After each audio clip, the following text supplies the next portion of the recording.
الله وبركاته. بسم الله الرحمن الرحيم. الحمد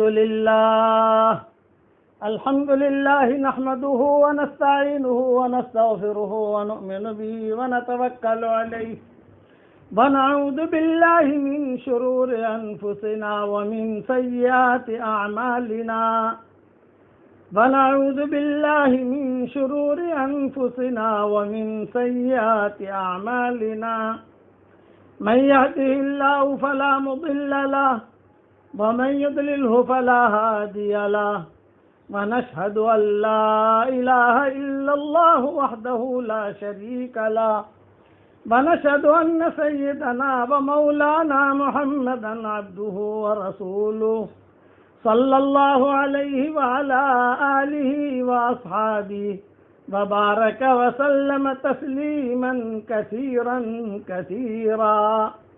أما بعد فأعوذ بالله من الشيطان الرجيم.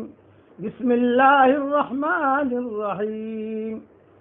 يا أيها الذين آمنوا كونوا أنصار الله كما قال عيسى ابن مريم للحواريين من أنصاري إلى الله قال الحواريون نحن أنصار الله فآمنت طائفة من بني إسرائيل وكفرت طائفة فأيدنا الذين آمنوا على عدوهم فأصبحوا ظاهرين. صدق اللہ العظیم. قابل احترام بھائی، ہمارے بھائی محترم حضرات اور ہماری مائیں اور بہنیں اور بیٹیاں، اللہ جل جلالہ ومن والہ کی طرف سے کبھی کبھی ربانی لہریں چلتی ہیں. یہ رمضان کا مہینہ ربانی لہروں کا مہینہ ہے. مطلب کیا ربانی لہروں کا؟ کہ اللہ تعالیٰ کی طرف سے انعامات کی ڈھیر ہوتی ہے. اللہ اعلان کرتے ہیں لو لو لو. چنانچہ رمضان کے مہینے میں ہر چیز کا بھاؤ بڑھا دیا جاتا ہے. سبحان اللہ پڑھو تو اس کا ریٹ بھی زیادہ، فرض پڑھو اس کا ریٹ بھی زیادہ، کسی کو کھلاؤ تو اس کا ریٹ بھی زیادہ. یہ اچانک کی خیر کی گھڑیاں ہیں جو اللہ نے مجھے اور آپ کو دی ہیں. اس لیے میں آپ کو کچھ باتیں عرض کرتا ہوں کہ جس کے دل میں خیر ہوتی ہے تو اللہ تعالیٰ کہیں نہ کہیں سے اسے اچانک کا خیر دے دیتے ہیں. یعلم اللہ فی قلوبکم خیرا یؤتکم خیرا. تمہارے دلوں میں خیر ہوگی ہم تمہیں خیر دے دیں گے. یہ مت پوچھو کہاں سے دیں گے، لیکن دیں گے. یہ اللہ کا وعدہ ہے. اس لیے اپنے دل کی دنیا کو آباد رکھو. جیسا آدمی اپنا کپڑے ٹھیک رکھتا ہے، آدمی اپنا بدن ٹھیک رکھتا ہے، آدمی بیمار اگر ہوتا ہے تو فوراً صحت کا علاج کا فکر کرتا ہے. دل اگر خدا نخواستہ بیمار ہے تو پھر اس کا بھی علاج کا فکر کرو. روحانی بیماری، اور روحانی بیماری کیا ہوتی ہے بتاؤں؟ دل کے اندر دنیا بس جائے، دل میں غفلت ہو، دل اللہ کا ذکر نہ کرے. یہ سمجھ لو کہ یہ دل مر گیا ہے. دل مر گیا، اس کی ساری خیریں ختم ہو گئی. دل زندہ ہے تو اس کی خیریں اللہ تعالیٰ اس کو دے گا. کہیں نہ کہیں سے اسے خیر ملے گی، کہیں نہ کہیں سے خیر ملے گی. کئی قصے کتابوں میں آتے ہیں. اس لیے اللہ نے اپنا دو اصول اللہ نے بتائے ہیں. پورے قرآن میں اللہ نے 2 اصول بتائے ہیں. ایک اصول یہ بتایا یعلم اللہ فی قلوبکم خیرا یؤتکم خیرا. تمہارے دلوں میں دیکھیں گے خیر ہے تو ہم تمہیں خیر دے دیں گے. ایک اصول یہ. اور دوسرا اصول کیا؟ انما یتقبل اللہ من المتقین. تقوی والوں کی چیز اللہ قبول کرتا ہے. بس اللہ نے ہی نہیں کہا نماز پڑھنے والوں کی چیزوں کو اللہ قبول کرتا ہے، اللہ حاجیوں کی چیزوں کو قبول کرتا ہے، اللہ علماء کے اعمال کو قبول کرتا ہے، اللہ تعالیٰ جو ہے وہ قاریوں کے اعمال کو قبول کرتا ہے. یہ نہیں کہا. نمازی کے اعمال کو اللہ قبول کرتا ہے، اللہ نے یہ نہیں کہا، بلکہ اللہ نے کہا تقوی والے کی چیز کو میں قبول کرتا ہوں۔ بعض مرتبہ آدمی سیدھا سادہ نظر آتا ہے لیکن بہت گہرا ہوتا ہے۔ یہ لیلا مجنون کا جو قصہ ہے اصل میں یہ قصہ لوگوں نے من گھڑت کر کے بہت غلط الٹ پلٹ کر کے بیان کیا ہے۔ اصل میں مجنون جو تھا وہ تابعی تھا، حضرت عمر کے زمانے میں تھا، کتابوں میں لکھا ہے۔ آگے میں نے پڑھا کہ وہ حضرت عمر کے زمانے میں تھا اور عبداللہ بن عمر سے اس کے دوستی تھی یہ مجنون کی۔ اب قصے تو جو ہے الف لیلا کے قصے آدمی کہتے ہیں، پھر فرحاد اور شیرین کے قصے کہتے ہیں، لیکن یہ جو مجنون کا قصہ بیان کر رہا ہوں میں اس پر بیان کر رہا ہوں کہ ظاہر میں یہ تھا کہ یہ مجنون ہے، لیکن ہمارے والد صاحب رحمۃ اللہ علیہ اس کی بعض باتیں بھرے مجموع میں درد بھرے انداز میں بیان کرتے تھے۔ میں میرے والد صاحب رحمۃ اللہ علیہ کے ساتھ بہت رہا اور کبھی 10 لاکھ کے مجموعے میں ان کا بیان ہوتا تھا، کبھی 8 لاکھ کے مجموعے میں بیان ہوتا تھا، اور وہ کہتے تھے تو کبھی کبھی میں پوچھتا تھا کہ ابا یہ چیزیں، یہ مجنون کی باتیں آپ نے کہاں سے کہی؟ تو ابا فرماتے تھے مولانا رومی سے۔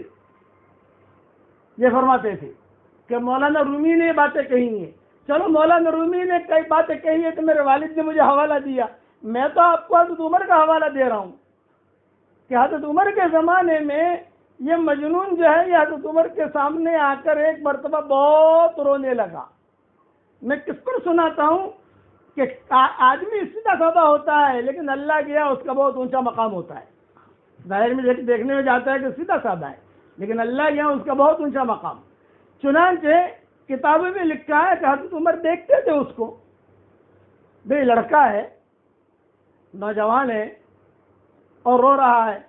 اچھا اس وقت مسجد نبوی میں اتنی بھیڑ بھی نہیں ہوتی تھی، کبھی حضرت عمر کے سامنے آ کر روتا تھا، کبھی جو ہے پیچھے کہیں بیٹھ کر روتا تھا، تو حضرت عمر دیکھا کرتے تھے تو عبداللہ ابن عمر کو بھیجتے تھے۔ اسی لیے علماء نے لکھا ہے کہ عبداللہ ابن عمر سے اس کی دوستی تھی مجنون کی۔ یہ جو لکھا ہے علماء نے، مولانا یوسف رحمۃ اللہ علیہ بیان کرتے تھے کہ یہ تابعی تھا اور عبداللہ ابن عمر کے خاص دوستوں میں سے تھا۔ تو عبداللہ ابن عمر کا دوست کیسے بنا یہ مجنون؟ یہ حضرت عمر کی وجہ سے بنا۔ حضرت عمر دیکھتے تھے، ایک مرتبہ حضرت عمر نے اس کو بلایا، بھئی تو بہت روتا ہے، بہت ٹینشن میں رہتا ہے، کیا بات ہے؟ تو اس نے کہا مجھے لیلا سے شادی کرنی ہے، یہ اس نے کہا۔ تو حضرت عمر نے کہا بھی لیلا سے شادی کرنی ہے تو کوئی بات نہیں، تو اتنا مت رو، تو مر جائے گا اتنا روتے، ہم جو ہے لیلا سے تیری شادی کرانے کی ترتیب کرتے ہیں، سفارش کرتے ہیں۔ کہاں ہے لیلا کا باپ؟ کہاں ہے بھئی؟ لیلا کا چچا کہاں ہے؟ لیلا کا ماموں؟ ان تینوں کو بلایا، باپ، چچا، ماموں۔ اصل لیلا مجنون کا گاؤں ہے معلیٰ میں۔ یہ مدینہ منورہ سے جب تبوک جاتے ہیں تو راستے میں خیبر آتا ہے، خیبر کے بعد مدائن صالح آتا ہے، مدائن صالح کے بعد یہ معلیٰ آتا ہے۔ یہ لیلا مجنون کا گاؤں ہے۔ دنیا میں سب سے زیادہ جادو وہاں ہوتا ہے، معلیٰ میں۔ اور جب میں وہاں گیا، میں نے وہاں بیان بھی کیا، تو وہاں سب گھر گھر میں جو ہے جادو کی آیتیں لکھی ہوئی، دیواروں پر جادو کی آیتیں لکھی ہوئی۔ مجھے بڑا تعجب ہوا کہ اتنی یہ جادو کی آیتیں کیوں لکھی ہے؟ تو انہوں نے کہا یہاں بہت جادو ہوتا ہے۔ یہ باتیں بتائی لوگوں نے، وہاں کے لوگوں نے۔ اور پھر معلیٰ کے بعد آتا ہے تبوک، یہ ہے۔ تو عبداللہ ابن عمر اس کے خاص دوستوں میں سے تھے۔ حضرت عمر نے بلایا اس کے چچا کو اور اس کے ابا کو اور اس کے ماموں کو، اور بلا کر یوں کہا بھئی تمہاری بیٹی کوئی لیلا ہے؟ ہاں یہاں ہے۔ یہ کہا بھی میں ایک رشتہ لایا ہوں، اگر تم اور سفارش کر رہا ہوں، یا یہ جملہ کہا سفارش کر سکتا ہوں، کر رہا ہوں یہ نہیں کہا، یہ کہا کیا میں سفارش کر سکتا ہوں؟ تو انہوں نے کہا حضرت آپ امیر المومنین ہیں اور آپ اتنے اونچے آدمی، آپ کی سفارش کی، آپ تو حکم کریں، آپ جس لڑکے کے ساتھ کہیں گے ہم شادی کرا دیں گے۔ تو حضرت عمر نے کہا وہ لڑکا جو بیٹھا ہے مجنون، وہ قیس اصل اس کا نام تھا، مجنون تو نام بعد میں پڑا ہے، قیس اس کا نام جو تھا وہ قیس تھا، اور قیس سے ہی اس کے قصے کتابوں میں ملتے ہیں۔ چنانچہ روایتوں میں کتابوں میں لکھا ہے وہ قیس بیٹھا ہے، قیس وہ لڑکا ہے. انہوں نے کہا کوئی بات نہیں حضرت، آپ صرف حکم کریں، آپ نکاح پڑھا دیں اور ہم لیلا کو جو ہے اس کے گھر پر بھیج دیتے ہیں. جب حضرت عمر اس کے ساتھ بھی یہاں تک بات ہوئی، چونکہ حضرت عمر اکیلے تو تھے نہیں، وہاں تو ان کی ساری شورا بیٹھی ہوئی تھی، سارے لوگ بیٹھے ہوئے تھے، سارے باتیں. ایک صحابی نے کہا حضرت یہ میاں بیوی کا معاملہ ہے، اس لیے میری ایک رائے ہے کہ آپ جو ہے لیلا کو بلا لو اور یہ قیس کو بھی بلا لو اور اس کا لیلا کا چہرہ اس کو دکھا دو اور اس کا چہرہ اس کو دکھا دو. یہ حضرت عمر سے کہا. تو حضرت عمر نے کہا ہاں بھائی تو نے بات تو صحیح کہی. حضرت عمر کی عادت تھی کہ کوئی بات کا اگر فیصلہ بھی کر لیتے تھے، لیکن اگر کوئی صحابی رائے دیتے تھے تو فوراً جو ہے حضرت عمر اس کی رائے کو سوچنے پر مجبور ہوتے تھے. یہ ان کی ذہانت کو، دل کی صفائی کو بعض مرتبہ فیصلہ کر چکے اور یہ فیصلہ عام ہو گیا. حضرت عائشہ نے روک دیا. حضرت عائشہ نے کہا کہ نا آپ نے یہ بات کہی ہے لیکن میرے سمجھ میں نہیں آتی، یہ بات آپ کے قرآن کی فلاں آیت سے ٹکراتی ہے، یہ آپ کی بات فلاں حدیث سے ٹکراتی ہے. میں نے حضور صلی اللہ علیہ وسلم کو کہتے ہوئے سنا تو حضرت عمر اعلان کرا دیتے تھے بھائی تمہیں فرمایا اماں اب تم ہی بتاؤ میں کیا کہوں، میں تو فیصلہ کر چکا سب سے رائے لے کر، اب میں کیا کہوں. تو حضرت عائشہ نے کہا میری رائے یہ ہے، یہ کہو. چنانچہ حضرت عمر نے قبول کر لیا. یہاں پر بھی حضرت عمر نے قبول کر لیا. ہاں بھائی ٹھیک ہے، بلاؤ لیلا کو، بلاؤ قیس کو بلاؤ. قیس کو بلایا، یہ تو بیچارہ بھاگا بھاگا خوشی خوشی آیا. لیلا بھی آ گئی. بھائی تم دونوں شادی کرنا چاہتے ہو تو قیس تو دیکھ لے. جب قیس نے دیکھا تو قیس نے کہا نہ اس سے شادی نہیں کرنا چاہتا، میرے دماغ میں تو لیلا اور ہے، فرضی لیلا تھی اس کے دماغ میں. حضرت عمر نے اس سے بہت مسئلے نکالے اور فقہا نے اس قصے سے بہت، یعنی اس کے دماغ کے اندر کوئی فرضی لیلا تھی. بولے یہ لیلا نہیں ہے، یہ تو کالی کلوٹی ہے، اس سے شادی تھوڑی کروں گا، میرے دماغ میں تو کوئی اور لیلا ہے. اس وجہ سے اچھا اب وہ جو ہے یہ جب دیکھو تب لیلا، کتابوں میں لکھا ہے کہ یہی مجنون جو ہے وہ جنگل میں دوڑتا تھا. میرے والد صاحب رحمۃ اللہ علیہ فرماتے تھے تو ایک اللہ والے جو ہیں وہ نماز پڑھ رہے تھے، وہ نماز کے سامنے سے لیلا لیلا لیلا لیلا لیلا لیلا کر کے یہ مجنون بھاگا. تو یہ اللہ والے تھے، انہوں نے کہا کہ ارے میرے سامنے سے تو گیا، زور زور سے لیلا لیلا بول رہا ہے اور میری نماز بھی گئی. تو اس نے کہا اچھا آپ نماز پڑھ رہے تھے؟ تو اللہ والے نے کہا کہ ہاں. یہ فرمایا میں تو لیلا میں مگن تھا اور تو مولا میں مگن نہیں تھا، تو میری باتیں سن رہا تھا. میں تو لیلا میں مگن تھا، لیلا لیلا کر رہا تھا اور تو مولا میں نہیں تھا، تیرا دماغ کسی اور جگہ تھا. تو وہ اللہ والے کہتے تھے کہ اس کی لیلا کے جملے سے اللہ نے مجھے ہدایت دی. تو یہ لیلا کا قصہ ہمارے والد صاحب مجنون کا قصہ ہمارے والد صاحب رحمۃ اللہ علیہ سناتے تھے، جو میں سنانا چاہتا ہوں. جب حضرت عمر رضی اللہ تعالیٰ عنہ کا انتقال ہو گیا، چونکہ عبداللہ ابن عمر کی دوستی تھی یہ مجنون سے، تو عبداللہ ابن عمر ایک مرتبہ سمجھانے کے لیے گئے. یہ میرے والد صاحب رحمۃ اللہ علیہ سناتے تھے، وہ سنا رہا ہوں آپ کو. اور عبداللہ ابن عمر نے کہا کہ ابھی میں تجھے مدینہ لے چلتا ہوں، میں تجھے مکہ لے چلتا ہوں، وہاں جا کر تو اللہ تعالیٰ سے دعا مانگ، اللہ تیرے توبہ بھی قبول کرے گا. بہت سمجھایا. وہ مجنون آیا روزہ اقدس پر، اس لیے کہ اللہ سے آئے گا تو ظاہری بات ہے کہ پہلے خیبر مدائن صالح پڑے گا، پھر خیبر پڑے گا، پھر مدینہ پڑے گا، پھر مکہ پڑے گا. یہ ترتیب ہے کیونکہ محلہ میں رہتا تھا. تو وہ عبداللہ ابن عمر لے کر آئے اور کہا کہ تو توبہ کر، سارے حجاز کے اندر مشہور ہو گیا ہے کہ تو جو ہے کسی لیلا کے چکر میں ہے. تو وہ کہتا تھا میرے دماغ میں لیلا اور ہے، میرے دماغ میں لیلا اور ہے، میں جو ہے لڑکی کے چکر میں نہیں ہوں. چنانچہ کتابوں میں لکھا ہے کہ عبداللہ ابن عمر جب لائے اس کو اور بیت اللہ پر جو اس نے عمرہ کیا، ملتزم پر لے گئے اور پیچھے کھڑے رہ کر کہا کہ مجنون دعا کر، میں تیری دعا پر آمین کہہ رہا ہوں. تو مجنون نے جو دعا کی اور یہ کہا اللہ تجھے معاف کر دے، اللہ یہ کر دے، یہ کر دے، یہ کر دے، مگر اے اللہ لیلا کی محبت میرے دل سے مت نکالنا اور میری دعا پر جو آمین کہے اس کا بھی بھلا کر دینا. یہ اس نے جملہ کہا. جب اس نے یہ جملہ کہا تو عبداللہ ابن عمر نے ایک دھپ ماری. یہ کہا کہ ارے تو یہاں پر بھی لا لا لا کر رہا ہے. اس پر یہ مجنون بہت رویا. یہ ہمارے والد اور رحمۃ اللہ علیہ فرماتے تھے بہت رویا اور اس نے ایک دعا مانگی ملتزم پر. اے اللہ میں نے تجھ سے جو مانگا تو نے دے دیا. نہیں ملی تو لیلا ہی نہیں ملی، وہ بھی اگر تو دے دیتا تو میری زندگی بھر کی خواہش پوری ہو جاتی. تو کتابوں میں لکھا ہے، مولانا رومی رحمۃ اللہ علیہ نے لکھا ہے، غیب سے آواز آئی جو میرے والد صاحب رحمۃ اللہ علیہ یہ اشعار بھرے مجموع میں رو رو کے پڑھتے تھے.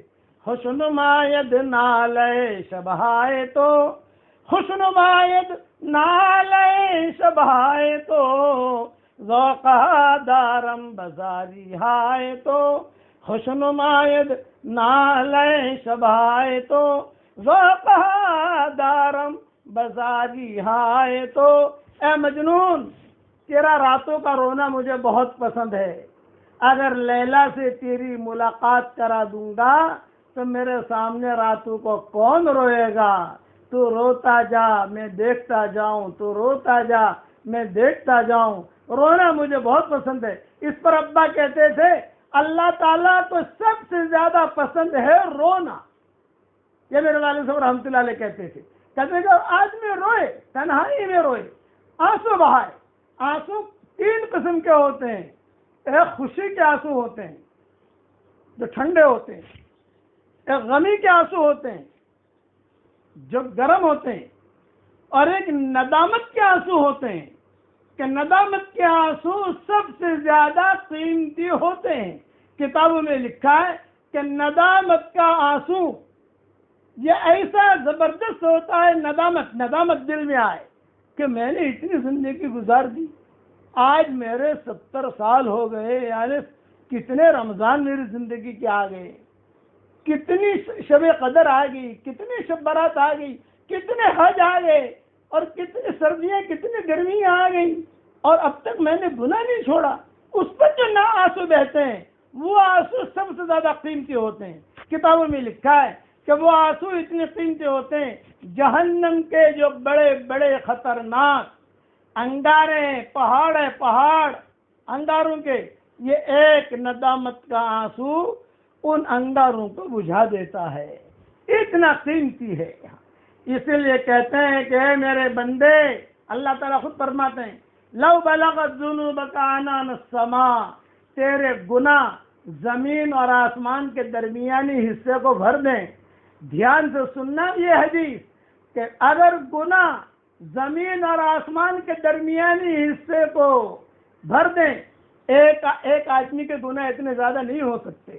آدم علیہ السلام کے زمانے سے لے کر قیامت تک سارے انسان، سارے جنات، سارے مرد، ساری عورتیں مل کر بھی اگر گناہ کریں تو اتنا گناہ نہیں ہو سکتے کہ آسمان کی چھتوں تک گناہ لگ جائے. یہ نہیں ہو سکتا. یہاں حضور صلی اللہ علیہ وسلم ایک کے بارے میں کہہ رہے ہیں کہ لو بلغت ذنوبک، تیرے گناہ، ایک آدمی کے گناہ اتنے زیادہ ہو جائیں کہ آسمان کی چھتوں تک لگ جائے اور وہ دل سے معافی مانگے، تو حضور صلی اللہ علیہ وسلم فرماتے ہیں کہ تو فکر مت کر، میں تیرے سے، اللہ تعالیٰ کی طرف سے یہ حدیث قدسی ہے کہ تو فکر مت کر. اللہ تعالیٰ کہتے ہیں کہ فکر مت کر، میں تیرے سارے گناہوں کو معاف کر دوں گا. لا ابالی کا جملہ آتا ہے، یعنی میں کوئی پرواہ نہیں کروں گا. وہ کریم ہے، وہ دل دیکھتا ہے، دل. اسی لیے اللہ تعالیٰ سے قلب سلیم ہم مانگے، صاف ستھرا دل، میلا دل نہیں. آج داڑھیاں تو ہماری سفید ہو گئی لیکن دل سفید نہیں ہوئے. مسئلہ یہ ہے کہ داڑھی سفید کر لی، کپڑے سفید کر لیے، امامہ بھی سفید ہو گیا، اچھے خاصے ماشاءاللہ مولوی صاحب بھی بن گئے، اچھی خاصی آپا بھی بن گئی، لیکن دل جو میلا ہے وہ میلا. اس لیے اپنے دل کی دنیا کو آدمی آباد کرے. اسی لیے قرآن میں فرمایا کہ استفت قلبک، اپنے دل سے پوچھو. اس لیے اللہ تعالیٰ سے ان راتوں میں چپکے قلب سلیم مانگا کرو. اتنا کریم ہے. حدیث شریف میں آتا ہے، یہ حدیث دھیان سے سننا. ایک عورت سے گناہ ہوا، ایک مرد سے گناہ ہوا، ندامت ہوئی، ندامت سوائے اللہ کے کوئی نہیں جانتا، دل میں یہ کہا یار میں نے ٹھیک نہیں کیا، میں نے جھوٹ بولا یہ ٹھیک نہیں کیا، زنا کیا یہ ٹھیک نہیں کیا، شراب پی یہ ٹھیک نہیں کیا، آج میں نے روزہ نہیں رکھا بھائی میں نے یہ ٹھیک نہیں کیا، آج میں نے فلاں کو دھوکہ دیا بھائی میں نے یہ ٹھیک نہیں کیا۔ اب وہ دل کے اندر دل اسے تانے دے رہا ہے کہ تو نے کیا کیا، تو نے کیا کیا، تو نے کیا کیا۔ اب اس کے آنکھوں میں آنسو آئے اور ایک جملہ کہا، کیا کہا؟ اے اللہ۔ اسے کہنا کیا ہے؟ اسے یہ کہنا ہے کہ اے اللہ مجھے معاف کر دے، یہ کہنا ہے، لیکن اس کی زبان سے کیا نکلا؟ اے اللہ۔ اگلا جملہ اس کی زبان پر نہیں آیا، اور اللہ جواب کیا دیتے ہیں کہ جا میں نے تجھے معاف کر دیا۔ یہ کریم ہے، اسی لیے کہتے ہیں کہ تو قلب سلیم لے کر آ جا۔ کون سا؟ اللہ تعالیٰ سے اگر چپکے چپکے مانگو تو کیا مانگو؟ قلب سلیم۔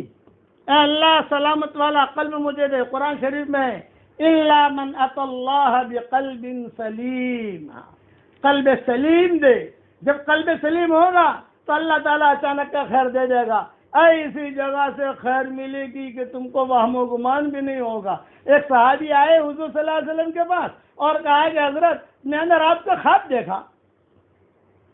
آپ نے فرمایا ماشاء اللہ، بتاؤ کیا خواب دیکھا؟ خزیمہ نام تھا ان کا۔ میں نے خواب دیکھا۔ آپ نے فرمایا بتاؤ مبارک کیا خواب دیکھا؟ میں نے یہ خواب دیکھا ہے کہ آپ کی پیشانی پر سجدہ کر رہا ہوں۔ آپ نے فرمایا ہنی اللہ مبارک بھی میرے پیشانی پر سجدہ کر رہے ہو، کوئی گھبرانے کی بات نہیں۔ حدیث شریف میں آتا ہے کہ حضور صلی اللہ علیہ وسلم وہی ریاض الجنہ میں بیٹھے ہوئے تھے، حضور صلی اللہ علیہ وسلم سو گئے، لیٹ گئے اور کہا لو میری پیشانی پر سجدہ کر لو، خواب پورا کرو۔ چنانچہ وہ واحد صحابی ہیں کہ جنہیں چانس ملا سجدہ کہاں کیا؟ حضور صلی اللہ علیہ وسلم کے پیشانی پر سجدہ کیا۔ کوئی آدمی اچھا زمین پر آدمی سجدہ کرتا ہے، ہوائی جہازوں میں سجدہ کرتا ہے، پانی کے جہازوں میں سجدہ کرتا ہے، حرم میں سجدہ کرتا ہے، سب جگہ سجدہ کرتا ہے، لیکن نبی کی پیشانی پر سجدہ کرنا یہ سب سے زیادہ قیمتی چیز ہے۔ اتنا اونچا چانس ہی نہیں ملا حضرت خزیمہ کو۔ کیوں؟ وجہ کیا تھی؟ یہ صحیح حدیثوں میں، مشکات میں یہ حدیث ہے، مسند احمد میں یہ حدیث ہے، دوسری جگہوں پر یہ حدیث ہے، یہ چانس ملا ہے کیونکہ وہ دل کے بالکل کلیئر آدمی تھے۔ خواب دیکھا، حضور کے سامنے بیان کیا، اور حضور صلی اللہ علیہ وسلم نے کہا بہت مبارک ہے تمہارا خواب، لو یہ خواب پورا کر لو۔ تو اچانک کا خیر اللہ تعالیٰ دے گا۔ کب دے گا؟ جب حضور صلی اللہ علیہ وسلم صبح شام دعا مانگتے تھے۔ پڑھو میرے ساتھ، اللہم انی اسألک من فجاءۃ الخیر واعوذ بک من فجاءۃ الشر۔ ترجمہ بھی پڑھ لو۔ اے میرے پیارے اللہ، آپ سے میں اچانک کا خیر مانگتا ہوں، اور اے میرے پیارے اللہ اچانک کے شر سے اور اچانک کی برائی سے تو میری حفاظت فرما۔ آپ صلی اللہ علیہ وسلم کا معمول تھا صبح شام یہ دعا پڑھتے تھے۔ میں نے میری کتاب مومن کے ہتھیار میں صبح شام یہ دعا لکھ دی ہے، اس میں دیکھ لیا کرو، یہ پڑھا کرو، تو اچانک کا خیر اللہ تعالیٰ دے گا۔ اس پر بہت بڑی لمبی تفصیل ہے، لیکن ایک وظیفہ آج دے دیتا ہوں آپ لوگوں کو۔ آج کل لوگ کافی بیمار ہیں، بہت آسان وظیفہ دے رہا ہوں۔ 3 مرتبہ درود شریف، درود ابراہیمی آگے، 3 مرتبہ درود ابراہیمی پیچھے۔ درود ابراہیمی ہی پڑھنا ہے اور کوئی درود نہیں، کیونکہ درود ابراہیمی وہ درود ہے جو نماز میں ہم پڑھتے ہیں۔ اس درود کی اہمیت ہی نوعیت ہی الگ ہے۔ سارے درود اپنی جگہ برابر ہے، لیکن یہ بخاری شریف والا جو درود ہے، اس کا نور، اس کی برکت، اس کے الگ ہے. ہمارا حضرت شیخ الحدیث صاحب مولانا زکریا صاحب رحمۃ اللہ علیہ جب اس حدیث پر پہنچتے تھے تو بہت روتے تھے. بولے یہ درود ایسا ہے کہ جو ابراہیم علیہ السلام، اسماعیل علیہ السلام، انبیاء، حضور صلی اللہ علیہ وسلم سب پر رحمتیں، وعلی آل ابراہیم وعلی آل ابراہیم، یعنی خاندان کو جمع کر لیا. حضور صلی اللہ علیہ وسلم کا خاندان سمجھ لو اوپر والا. تو 3 مرتبہ درود ابراہیمی آگے، 3 مرتبہ درود ابراہیمی پیچھے، اور بیچ میں، پیچھے کا مطلب بعد میں. میرے الفاظ تھوڑا آپ ٹیڑھے میڑے ہو جاؤ تو پکڑنا مت بھائی، سیدھا سادہ آدمی ہوں. 3 مرتبہ آپ پہلے پڑھ لو، 3 مرتبہ بعد میں پڑھ لو درود ابراہیمی، اور بیچ میں پڑھو یا سلامو 142 مرتبہ. بس اس میں ایک شرط ہے، 140 نہیں ہونا چاہیے، 139 نہیں ہونا چاہیے، 138 نہیں ہونا چاہیے. 143 ہو جاوے، 144 ہو جاوے، 145 ہو جاوے، 150 ہو جاوے، اوپر جتنا چلا جاوے کوئی حرج نہیں ہے.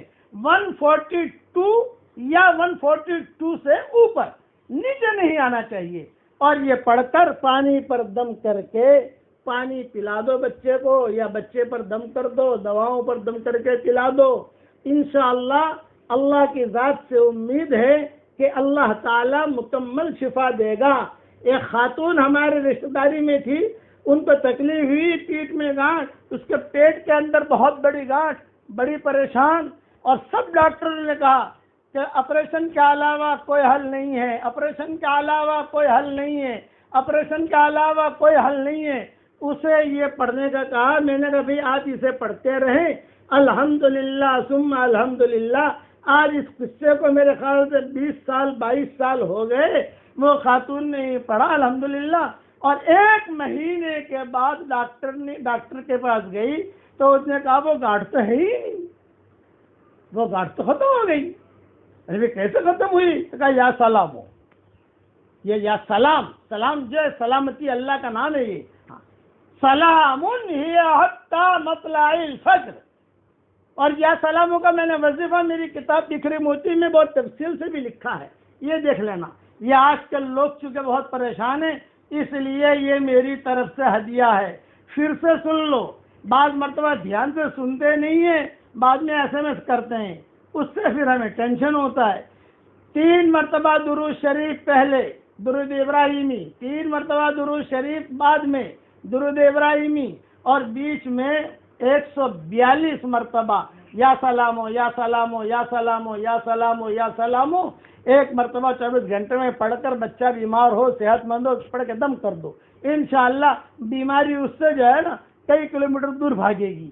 جو بھی بیمار ہو میں دعا کرتا ہوں اللہ اسے شفاء کاملہ عاجلہ دائمہ مستمر عطا فرمائے. بقیہ تفصیل کل پوری کروں گا. اب ہمارے مفتی صاحب کچھ مسائل بیان کریں گے، انشاءاللہ وہ دھیان سے سن لو اور پھر انشاءاللہ دعا کر لیں گے. السلام علیکم ورحمۃ اللہ وبرکاتہ.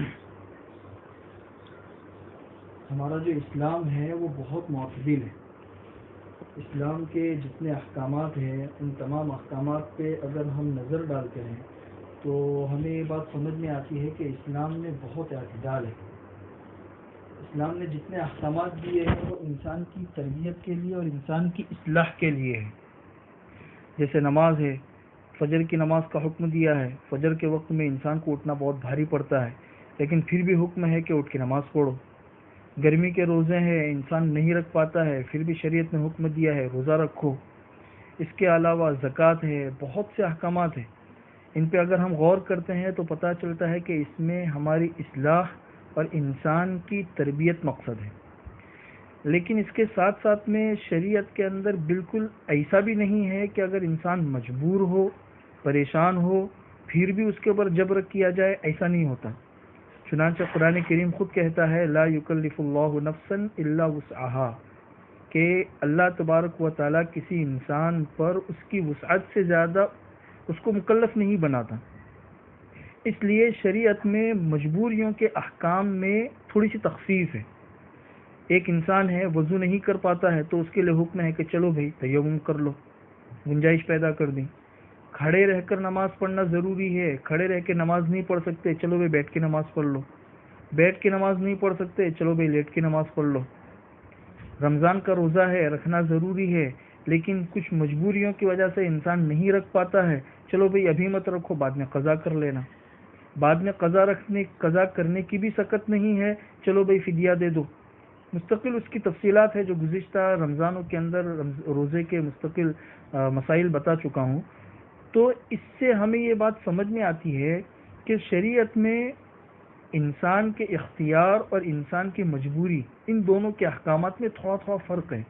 انسان کو اگر اختیار ہوتا ہے تو پھر احکامات پر عمل کرنا ضروری، لیکن اگر مجبوری ہے تو مجبوری میں شریعت نے کچھ گنجائشیں بھی دی ہے۔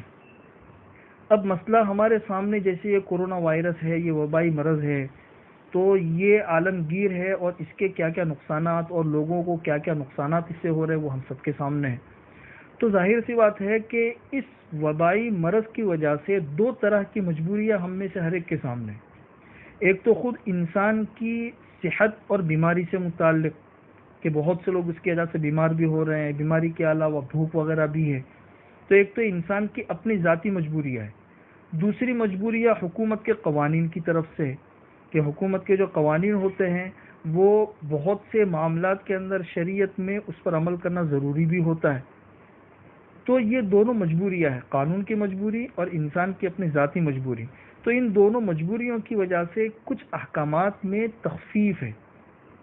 تو انشاءاللہ میں آئندہ کل سے آپ لوگوں کے سامنے اس کورونا وائرس اور وبائی مرض کی وجہ سے جو صورتحال پیدا ہوئی ہے تو اس کے کچھ مسائل ہیں، وہ مسائل کل سے انشاءاللہ آپ لوگوں کے سامنے بتاؤں گا تاکہ آپ لوگوں کو پتہ چلے کہ اس میں کیا کیا مجبوریاں ہیں اور کیا کیا گنجائش ہے۔ جیسے گھروں میں نماز پڑھی جا رہی ہے تو لوگ پوچھتے رہتے بھائی جماعت کے ساتھ نماز کس طرح پڑھے۔ اس کے علاوہ روزوں کے بہت سے مسائل ہیں، پھر اس کے علاوہ عیدین کے مسائل آئیں گے اور بھی بہت سے مسائل ہیں۔ تو میں کل سے انشاءاللہ آپ لوگوں کے سامنے ترتیب وار تھوڑی تھوڑی اخیر کے اندر بتاتا رہوں گا کہ یہ مسئلہ ہے اور اس کا یہ حکم ہے، یہ حکم ہے اور اس کا یہ مسئلہ ہے۔ تو کل سے انشاءاللہ اس سلسلے کو میں شروع کروں گا۔ اللہ تعالی ہم سب کو عمل کرنے کی توفیق نصیب فرمائے۔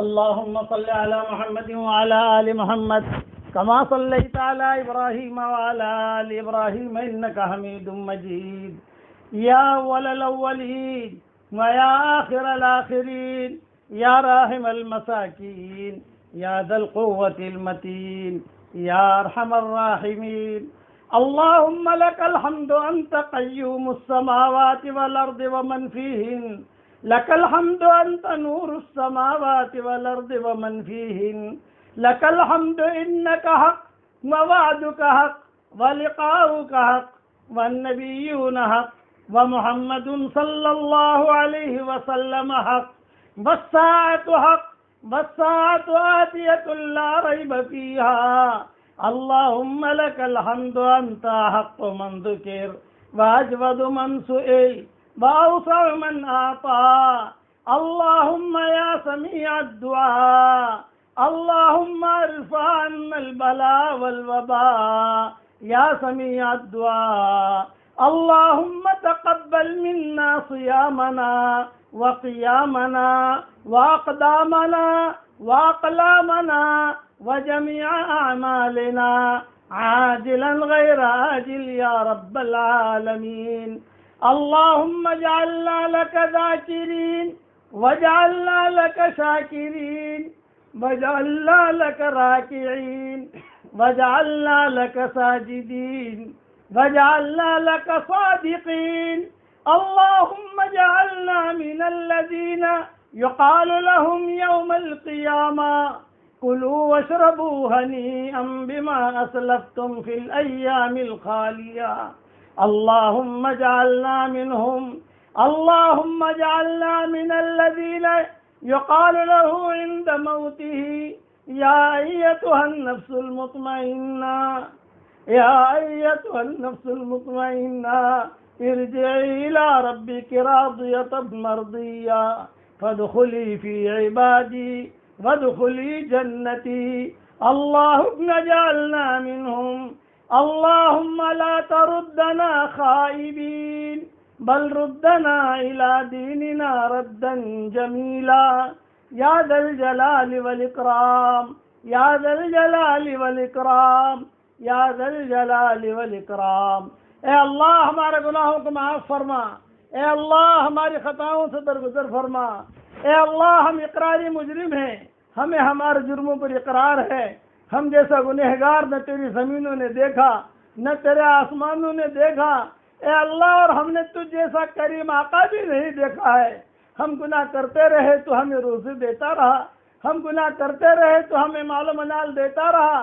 جہاں اتنا کرم فرمایا ہے ایک کرم اور فرما دے، جتنا مجمع آمین کہہ رہا ہے دنیا بھر میں، اور جس حال میں آمین کہہ رہا ہے، یا جب بھی ہماری اس دعا پر آمین کہے، اے اللہ ان کی اور ہماری قیامت تک کے آنے والی نسلوں کو قبول فرما لے۔ اے خوبصورت پردے والے، اے خوبصورت چادر والے، ہمارے عیبوں پر پردے ڈال دے، ہمیں مستقبل الاخیار میں شامل فرما دے، اچانک کا خیر ہمیں نصیب فرما دے، اچانک کے شر سے تو ہماری حفاظت فرما دے۔ اے اللہ، جو آمین کہہ رہا ہے یا آمین کہہ رہے ہیں، جس کے دل میں بھی جائز تمنائیں ہوں، جائز مرادیں ہوں، عافیت سے ان کے جائز مرادوں کو پوری فرما کر اس میں خیر کی شکلیں اور صورتیں پیدا فرما۔ اے اللہ، ہمارے ماں باپ کی مغفرت فرما، ہمارے ماں باپ کی مغفرت فرما۔ جتنا مجمع آمین کہہ رہا ہے، کسی کے باپ کا انتقال ہو چکا ہے، کسی کے ماں کا انتقال ہو چکا ہے، وہ قبروں میں انتظار میں ہے کہ کوئی ہمارے لیے بھی دعا کرتا ہے کہ نہیں کرتا۔ اے اللہ، ہمارے ماں باپ کی مغفرت فرما، ان کی ہڈی ہڈی کو جنت نصیب فرما، ان کی ہڈی ہڈی کو جنت نصیب فرما، اور جو زندہ ہوں ان کی قدر کرنے کی تو توفیق عطا فرما۔ اے اللہ، جو بیمار ہوں ان کو شفائے کاملہ عاجلہ آجلہ دائمہ مستمرہ عطا فرما۔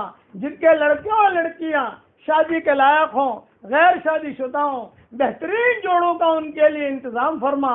جو بے اولاد ہوں، نیک صالح اولاد انہیں نصیب فرما۔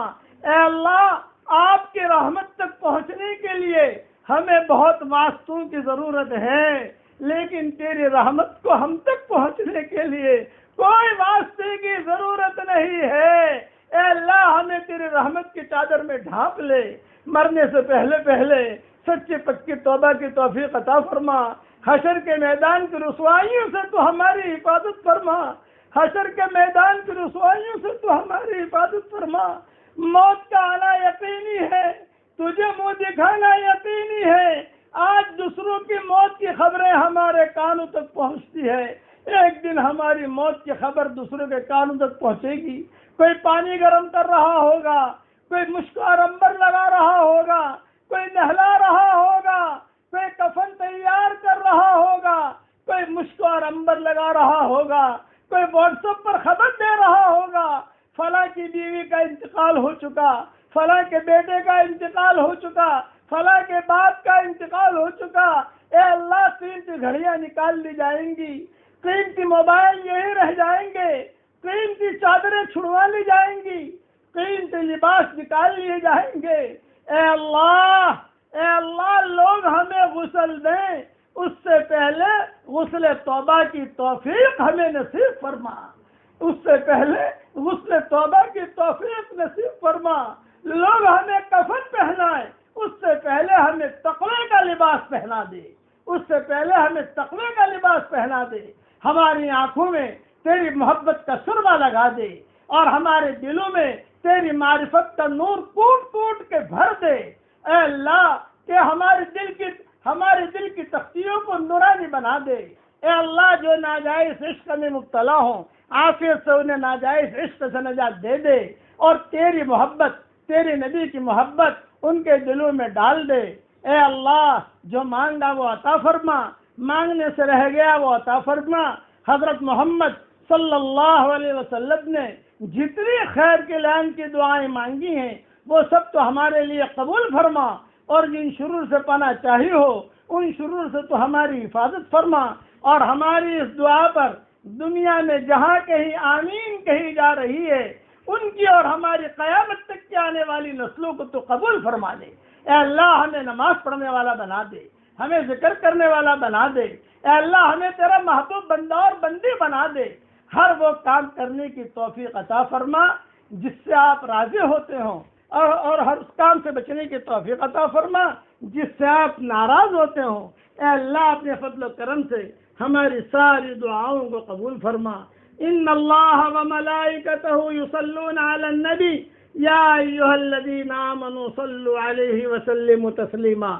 اللهم صل على سيدنا محمد بن عبد الله القائم بحق الله ما ضاق أمر إلا فرجه الله۔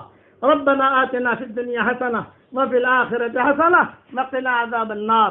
سبحان ربنا رب العزة عما يصفون وسلام على المرسلين والحمد لله رب العالمين۔